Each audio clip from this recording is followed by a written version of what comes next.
이 시간 우리가 함께 볼 하나님의 말씀은 사무엘상 19장 19절부터 24절까지의 말씀입니다.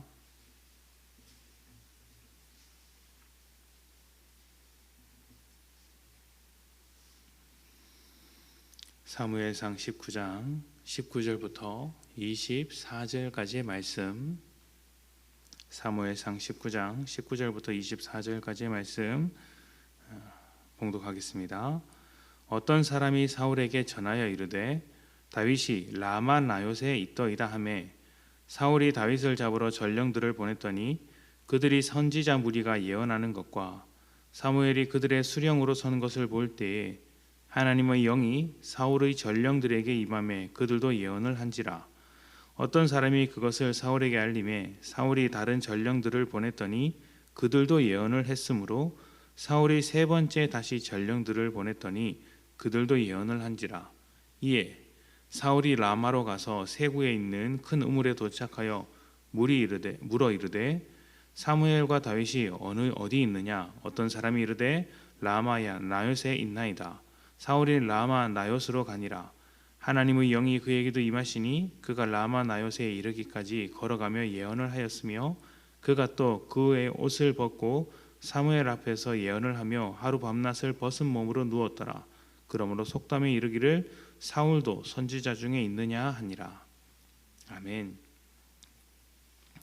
멈추지 않는 사울의 질투와 집착이 다윗을 계속된 위기 가운데로 몰고 가고 있습니다. 처음에는 자기의 의도를 속이려고 전쟁 중에 죽도록 그렇게 머리를 썼는데 나중에는 대놓고 다윗을 죽이려고 합니다.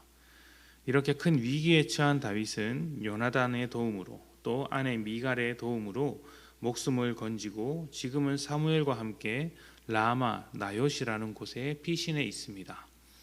라마는 사무엘의 고향인데 사울이 왕이 되고 나서 사무엘이 거주하던 곳입니다. 이곳에서 선지자들을 가르치기 위해 나요시라는 곳을 세웠는데 나요스는 거처, 집이라는 의미입니다. 그래서 요즘 말로 말하자면 라마 나요스는 선지자들의 기숙학교, 선지자들을 교육하기 위한 기숙학교쯤으로 생각할 수 있습니다. 그 이전에 사울이 왕이 되었을 때 사무엘은 기도하기를 멈추는 죄를 짓지 않고 백성들에게 선하고 의로운 길을 가르치겠다라고 다짐을 했는데 바로 그 일을 라마 나요스에서 선지자들을 교육하며 지켜내고 있었던 것이죠. 다윗이 이곳으로 피신했을 때 어떤 사람이 사울에게 다윗의 위치 라마 나요스에 있다고 알려주었습니다. 더 이상 하나님을 두려워하지 않는 사울이기 때문에 선지자 학교, 하나님의 뜻을 공부하는 선지자 학교도 그렇게 중요한 것이 아니었습니다. 자기의 앞길에 방해가 된다면 무엇이든지 치워버릴 준비가 되어 있었던 것이죠. 그래서 라마 나요스로 전령들을 보냈는데 이 전령은 소식을 전하기 위한 전령이 아니라 다윗을 죽이기 위한 군사적인 부하들, 일종의 암살자라고 할 수 있습니다. 선지자들이 모여 있다고는 하지만 이곳은 학교입니다. 그곳에 군대가 들어가면, 암살자가 들어가면 어떻게 되겠습니까? 속수무책으로 당하게 됩니다. 어떤 방어책이 없죠. 사울의 목표인 다윗은 당연히 위험하고 학교에서 배우고 있던 선지자들도 아무 저항도 못한 채 위험한 일을 당할 수 있습니다. 대단히 위험한 상황에서 놀라운 일이 벌어지죠. 하나님의 영이 사울의 부하들에게 임하여서 그들이 하고자 한 악한 일들을 못하게 됩니다. 그것이 한 번이 아니라 세 번이나 똑같이 반복이 되더라는 것이죠. 말이 세 번이지 사울이 부하들을 보낼 때마다 그런 일들이 일어났다라고 할 수 있습니다. 그래서 사울이 움직입니다. 그 일을 직접 처리하고자, 하는 일마다 막히니까 가서 직접 하고자 간 것이죠. 그런데 놀랍게도 사울에게도 하나님의 영이 임하여서 예언을 하게 됩니다. 사울 역시 다른 부하들처럼 악한 일을 하지 못하고 그냥 선지자들 곁에서 예언만 하다가 돌아오는 지경에 이른 것이죠. 하나님의 영이 사울을 막은 것입니다. 다윗은 자기의 힘이 아니라 요나단의 도움으로, 그리고 미갈의 도움으로, 나중에는 사무엘의 도움, 그리고 결정적으로 하나님의 도움으로 위기에서 빠져나갑니다. 이것은 사울로 하여금 하나님께서 어떻게 일하시는지 알게 하시는 사건이고, 또 다윗에게는 하나님께서 말씀하신 바를 어떻게 이루어가는지 알게 하는 사건입니다. 우리는 라마 나요시 무엇을 하는 장소였는지를 기억할 필요가 있습니다. 선지자들이 훈련을 받는 학교였고, 사무엘이 기도를 쉬지 않는 장소였으며, 백성들에게 선하고 의로운 것이 무엇인지 가르쳐주는, 진리를 가르치는, 진리의 말씀을 선포하는 장소였습니다. 어떻게 보면 지금 교회가 해야 하는 일들, 지금 교회가 감당해야 하는 일들을 그 일들이 라마 나요트에서 일어나고 있었던 것이죠. 교회가 이렇게 말씀과 기도로 무장할 때에 그곳은 하나님의 영이 임하시는 장소가 됩니다. 그리고 악한 일이 물러가고 선하신 하나님의 역사가 일어나게 되는 것이죠.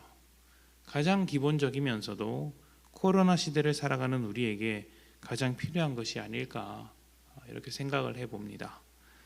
우리는 신앙생활 중에서 받는 여러 가지 훈련들을 가볍게 여겨서는 안 됩니다. 또 우리 삶에 말씀과 기도로 채워지는 것을 그렇게 무시해서도 안 됩니다. 이런 것이 없다면 우리는 그 자리에 서서 그냥 있는 그대로 살아가는 것이 아니라 언제든지 세상에 휩쓸려서 떠내려갈 수가 있고 하나님의 반대편에 설 수 있는 것이죠. 악령에 사로잡힌 사울과 같은 편에 서는 것입니다. 악령에 사로잡혀 살아가는 사울과 반대편에서 하나님의 영이 임하는 하나님의 편에 서야 하는 것이죠. 하나님을 반대하고 대적하는 입장에서 살아가게 될 것인가, 아니면 하나님의 편에 서서 세상과 대적할 것인가. 이것은 우리가 매일매일 삶 속에서 훈련을 받고 있는지, 또 말씀과 기도로 채워지고 있는지에 따라서 많이 달라지게 될 것입니다. 어렵다고 해서, 또 시간이 없다고 해서, 여러 가지 사정이 있다고 해서 말씀과 기도의 양을 채우지 않는다면, 훈련을 멈추게 된다면 그 순간 세상의 파도에 밀려서 뒤로 가게 된다는 것을 잊지 마십시오. 그래서 어려울수록 훈련하고 바쁠수록 말씀과 기도를 붙잡아야 합니다. 그래야 세상에게 밀려가지 않습니다. 우리가 이겨낼 수 있는 것이죠.